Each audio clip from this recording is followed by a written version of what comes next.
Et la suite, c'est cette notion de juste et durable, une paix juste et durable entre Palestiniens et Israéliens. Juste, ça nécessite de revenir sur le passé, ça nécessite de revenir sur la colonisation, l'occupation et l'apartheid, car sans cela, de quoi est-ce que l'on parle? Parce que la situation du 7 octobre est le fruit de toute cette histoire, 77 ans, 80 ans d'histoire. Et durable, cela signifie que l'on doit trouver une grammaire de réconciliation entre Israéliens et Palestiniens qui puisse permettre de mettre à distance les idéologies religieuses qui, dans un sens ou dans un autre, sont extrémistes et ne font que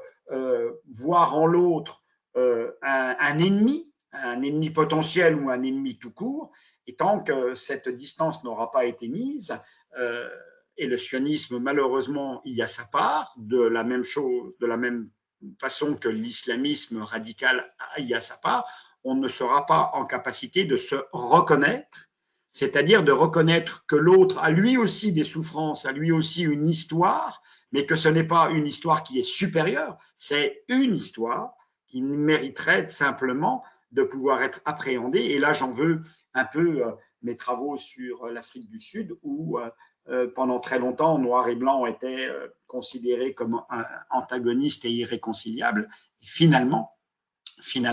il a été possible de le faire. Je ne vois pas en quoi ça ne serait pas possible dans cette dynamique. Bien sûr, ça demandera du temps. Bien sûr, peut-être que vous, comme moi, nous ne le verrons pas de notre vivant, mais c'est en tous les cas, moi, le vœu que je veux formuler ici. Et je crois que beaucoup